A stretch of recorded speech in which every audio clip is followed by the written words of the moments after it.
What's going on? So today's episode is not going to be a traditional one. I'm going to be talking about a lot of stuff that's been going on in the fitness industry, pretty negative for the most part, and a lot of claims, rumors, gossip, lies, so on and so forth, that's been brought to my attention by some subscribers, so on and so forth. So that's what today's episode is all about. It's setting the record straight, and hopefully by the end of today's episode, you're going to understand my stance on things, the truth, and a lot of the gossip that just needs to die out. So I didn't think I'd have to make this video, but lately YouTube just been one big game of broken telephone, and the lies need to stop today. So my only disclaimer with this video is that there will not be a part 2. It's a long video, just watch it in its entirety and that's it. And I started this channel to show my transformation, to motivate people, and give people some general basic advice that most people can understand. And a lot of you guys have been watching my channel, have been invested into my success, and I care about your success just as much, but I want to make it very clear that it was never my intention to hide anything from you guys. That's the last thing I want on this channel. So let's get into the rumors. So first things first, let's get the most ridiculous one out the way, which is actually so stupid that I have to laugh at it because people are saying that apparently I'm an ex-con who's had a criminal record in the past, high school dropout, and that I grew up in a poor neighborhood. When the reality is that my record's squeaky clean. I've never even been in a cop car once, never been arrested, none of that. I have a college degree, I've taken a multitude of personal training courses, and I've also taken a multitude of different security courses. So you can't have a security license if you have a criminal record. It doesn't work like that. You have to have a clean past, and that's exactly what I have. The second most ridiculous claim is that apparently I'm a past gear user. Apparently I used to be on D-ball, and that was my quote-unquote claim to fame. That was my secret on how I got bigger, that I was hiding from the public. I didn't want anybody to find out. And this rumor is going around because when I was in high school, there was someone who I used to hang out with on occasion. And then shortly after high school, we started lifting. Not even together, but we were the ones at high school who started training. A couple years later, apparently he got on gear, and now people are linking 2 and 2 together and saying that's where Phil got his gear from. That's how Phil got bigger faster. That's how his voice is deeper. That's how he's bald, how he has back knee, and all this other stuff. But the reality is that just because another man got on gear, that has nothing to do with me. I don't even take supplements for that matter. And as far as the quote-unquote side effects, I just don't have the best hairline genetics, so I decided to go bald. As far as my voice, it's not even that deep. Some of the back knee maybe from the milk, from the bulking, but my transformation wasn't even that crazy to begin with. People were just saying that because they wouldn't see me for a couple years, and that when I started I was around 145, and then they're like, hey, well, it has to be gear because you got too big. But my transformation is perfectly doable, and there's a lot of people who've had way better transformations in the first few years than I did. So mine isn't even that breathtaking. It's not even that crazy. A lot of it was newbie gains, didn't even know what I was doing half the time, and that's the main reason why I started the channel, so you guys could learn from a lot of my mistakes. So now that we got that out the way, it's very important that you guys understand that the sources of where you're getting information is everything. A lot of people are sending me the source, and it's pure bullshit. The guy does not show his face, the guy does not show his name, there's zero information about him, but he claims he knows everything about me. And he doesn't even know how to spell my own name, just to make it worse. Grammar's terrible, and it's just not the best source. So another ridiculous claim is people are saying I lied about my height. So apparently I'm not 5'11". People are saying I'm more 5'6", 5'7", and I just lied about my height. And I'm super insecure, super self-conscious, when the only insecure person is the one who's making all these claims. I got my height measured 5 years ago, and I was 5'11". A lot of people think I'm actually taller than I am. When I first started making videos with Alex, people thought I was like 6'3" standing next to him. And when I met subscribers in person, which is at least 10 to 12 people, people say that I look a lot taller than they thought. People think I'm like 6 foot for the most part. So if I was really that insecure, I would have just said I was 6 foot, and I wouldn't even said a 5'11". And the worst thing about all this is, what if I actually was 5'6" in height? Does that make me less of a human being? I have tons of subscribers who are 5'6" or even lower. Does that make them less of human beings? There seems to be this whole thing online of just hating on shorter people, and 99% of the time it's people who are under 5'9". They're insecure about their own stuff, so since they're so mad at the world about their height, they try to bring other people down so they could feel better about themselves. And it doesn't even just stop there. I got people looking at every single angle of my body. They're looking at my goatee, or why is it this way? They're looking at my mohawk, why does it go that way? When I used to have the mohawk, looking at my mustache, they're even looking at my eyebrows. And some people have way too much time on their hands. In the grand scheme of things, none of this stuff is even gonna matter. And there's way bigger issues in the world than to worry about Phil's eyebrows or what Phil's wearing. Just worry about your own self-development and just leave it at that. So now that we got the real ignorant stuff out the way, it's about time we get into the training, because this is the stuff that actually matters, and this is what you should be diverting most of your attention to. So the biggest claim now is people are saying I'm against conventional lifts. They're saying I'm all unconventional, everything I do is a goofy lift, and I'm against the big three, so on and so forth. When my Silverback program, I promote 90-95% all conventional lifts, and the rest is, snatch grip work and a lot of close grip presses. And you're right, these are not the most conventional lifts. These are actually harder than some conventional lifts. A snatch grip deadlift is harder than a conventional deadlift. Close grip bench is harder than a regular bench. And I do this because the Silverback program is a specialization system for the back, the delts, and the triceps. And when you do a lot of your presses with a close grip, it's great for the triceps. And when you do a lot of snatch grip work, it's good for the whole back. And if you don't believe me, if you think snatch grip lifts are super goofy, I've studied countless Olympic weightlifters and their physiques. I've had talks with Josh Bryant. I've had a talk with Highline Game competitors. I've done Q&As with Olympic weightlifters. All this has been seen on my site, on my blog, YouTube channel, whatever the case is. So all these people agree that snatch grip lifts, if you're not a powerlifter, if your goal is strictly to build a big back, they are very effective at doing that.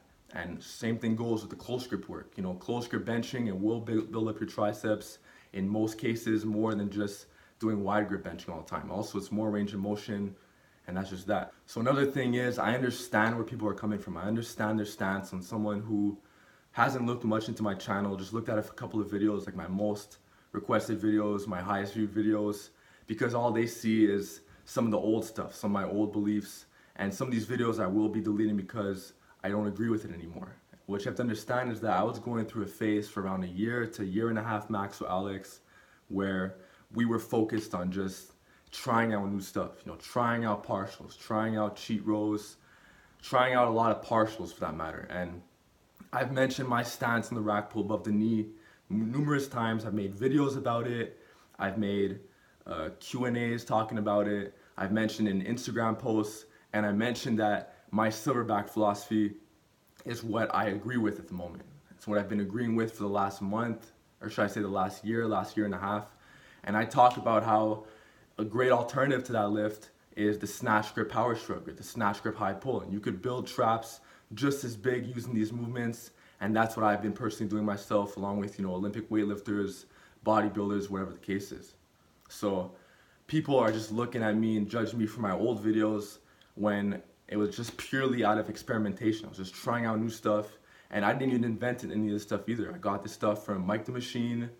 I tried it out from Bud Jeffries, Eric Bugenhagen, and a multitude of other YouTubers who are super unknown. I was just trying it out, and I have to say now that my Silverback system is what I believe in. So you guys have to stop linking me to my old videos and just saying, okay, that's how Phil's gonna be forever. He's just, the partial guy, that's all he believes in. Just because I made a couple of videos in the past talking about it, it doesn't mean that that's my current philosophy. It doesn't mean that that's been my philosophy for the last few years. So besides the snatch grip lifts and the close grip presses, people are also gonna nitpick other stuff like my one arm farmer walk video. They're gonna say, it's bullshit, it's a goofy lift, it's a circus lift, why even promoting this? Well, tell that to Stuart McGill. I did a Q&A with him. He even said loaded carries are non-negotiable. I'll post it on the screen. And he's a big advocate of one-arm farmer walks, and they're actually one of the lifts that's been helping out my hip injury. A lot of people are also gonna say, Phil, well, the neck work is goofy. Neck training is stupid, just do deadlifts, just do shrugs. But you're not gonna maximize your neck development by just doing those lifts. You have to hit your neck directly if you want it to grow optimally. If you have great genetics, good for you, but most people don't.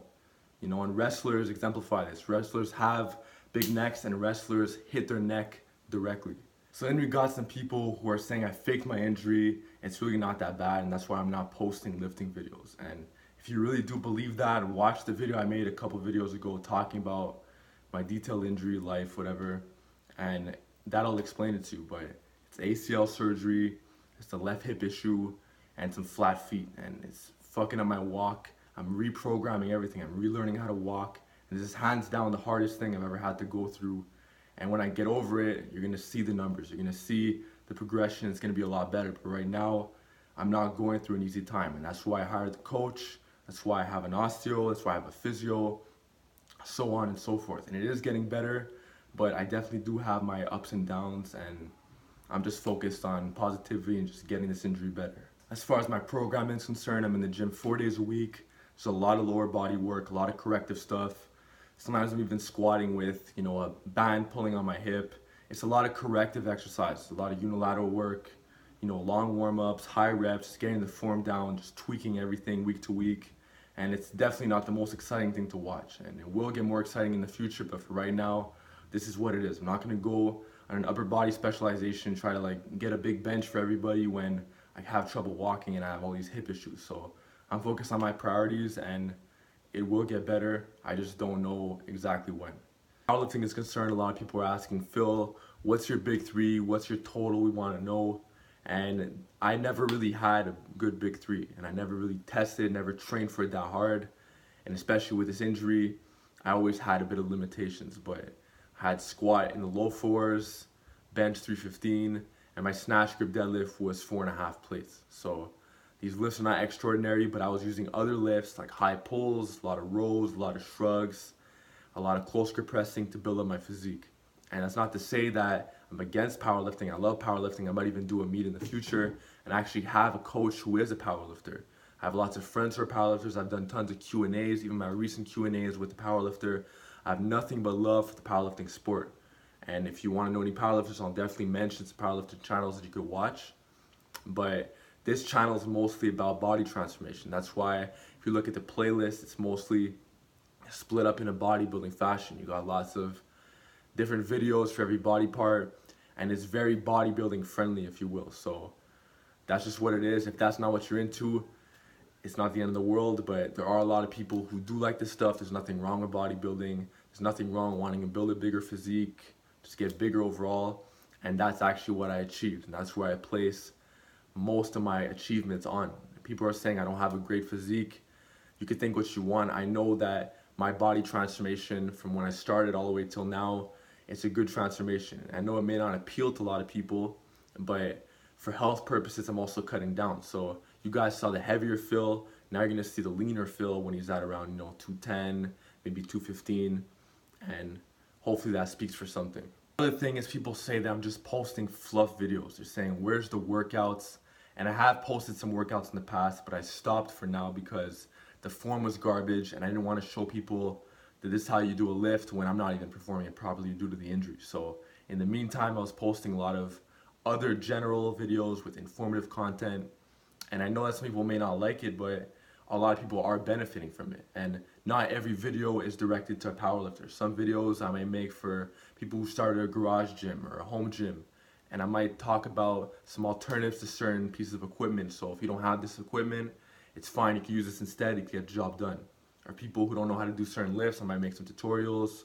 Or people who may want to understand that there's more variations than just the big three, and that you have more tools in the toolbox than you think. That's what it really all comes down to. All your goals come down to being like a house, and you have all the tools on the table, and you may not have to use every tool, but the fact that you understand that you have all these tools at your disposal just makes a difference. Another important factor to take into consideration is that just because my channel is a bit more informative and less entertaining nowadays doesn't mean that my channel is permanently going to be like this. I got a lot of stuff coming when I do get healthy, but for now, this is what it is. If you want to watch more intense channels, you watch stuff like Eric. There's tons of other channels that are more straight to the point, and they just give you the lifting, and they might talk every now and then, but for the most part, it's just straight lifting. And that doesn't mean my channel is never going to be like that. It just means that for the time being, this is just what it is, and you just have to take it for what it is. And also regarding the whole fluff thing again, a lot of people are saying, Phil, you post way too many videos talking about isolation lifts. What about the meat and potato lifts? And I talk a lot about the compound lifts. From time to time, I'll talk about some isolation stuff, and it's fine because this is very accepted and very recommended in bodybuilding. This is a bodybuilding thing. In my case, it's more recreational, but Bodybuilders like to hit muscles through a multitude of different angles, and this is especially true if the muscle group is lagging. You can't just rely on dips and close grip bench to build your triceps if they're lagging. You might need some extensions. You can't just do weighted chins and rows all the time. You might need some curls for your biceps. You can't just do military press only. You might need some face pulls and some rear delt swings to hit the rear delts a little bit more. So I understand that some of the content may be boring to some, especially the guys who like just focusing on the big lifts, but other people really value this information. They like doing the isolation work, not only as a finisher, but some people use it prior to working out. If they don't feel the lats working, they might throw in some lat pullovers with the band and with the cable to activate the muscle a bit more so they could feel it a lot more to improve that whole mind-muscle connection. Also, regarding some of my older videos and why I deleted certain videos, what you have to understand is that my beliefs and philosophies are constantly changing, and I'd be doing a big disservice to YouTube, to the fitness community, by just keeping certain videos up, knowing that it's information that I no longer agree with. So I'll delete certain videos and I'll tell people, look, this is what I've tried in the past, I've experimented with it, but I no longer use this anymore, and I took it off the channel because I don't want to confuse anybody. There's a lot of teens, a lot of new subscribers, a lot of novices coming onto my channel, and the last thing I want to do is complicate everything and give them too much information to the point where they're just not following anything because it's just too much to follow. So I'd rather narrow it down and make my message a bit more clear, and that's just about that. And regarding my old videos, people are saying how it's very cringy to watch, whatever the case is.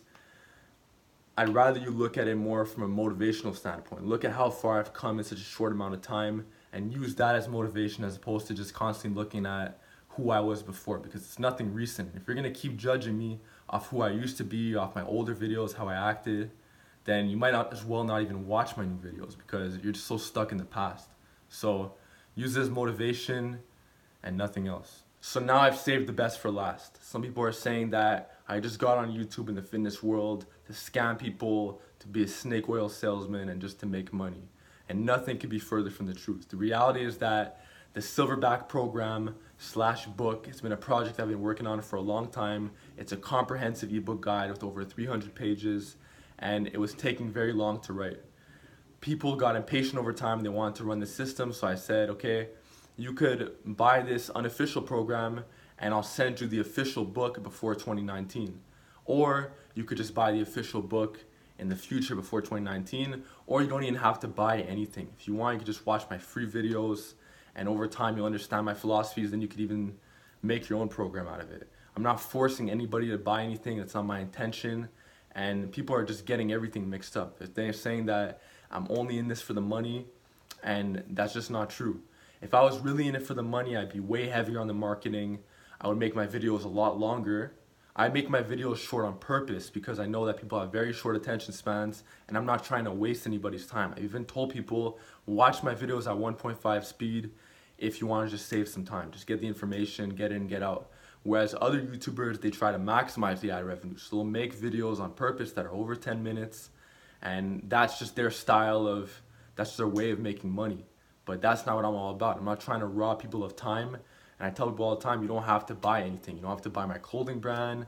You don't have to invest in any of my products. You don't even have to watch my channel if you don't want to. I could request you other channels. I'll tell you other channels to watch. But some people are still very interested in what I have to offer. And that's just it. There's nothing wrong with selling an ebook. And people do it all the time. I'm one of the only people who actually doesn't sell supplements. That's a whole another line altogether. People are selling supplements. From time to time, I might do a collab for a product like the Country Crush, you know, but for the most part, I'm not making as much money as people think I am on YouTube. And I don't want to talk about how much I make, but it is below minimum wage. You can believe that. And 99% of people, if they found out what I made on YouTube, guaranteed they would quit right off the bat.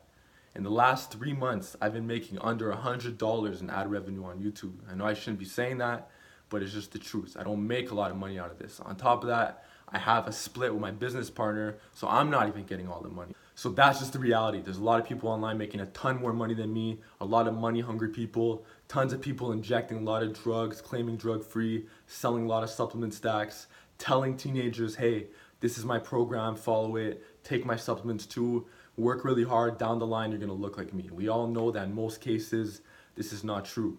I'm trying to be as transparent as possible. I understand that a lot of people don't have money, and that's perfectly fine. You don't have to buy my services. I'm not forcing anybody to do anything. You know, you could watch my videos. I have over 200 videos, over 150 blog posts on the Fit World blog, and I have some free training tips and just some free philosophical, spiritual stuff under some of my pictures on Instagram at PG.Coaching. And also I spend a couple hours a day answering people's questions in my DMs. So I know I'm contributing to the fitness world. I know I'm not greedy, and I know I'm giving back in many ways. I've had Silverback challenge, and I'm gonna have more challenges in the future, and that's just about it. I know that when I go to bed at the end of the day that I'm doing my job and I'm not robbing anybody of time, and if people want to happen to pay for my services, then that's perfectly fine. But if you don't want to, it's not the end of the world. So there you guys have it. I know it was a long video, but hopefully some of the dust has been settled, and hopefully you guys understand my stance on things and what's really going on. So hope you guys learned something. And as far as I'm concerned, I'm gonna be focusing on myself, focusing on my injury, and staying positive with those around me.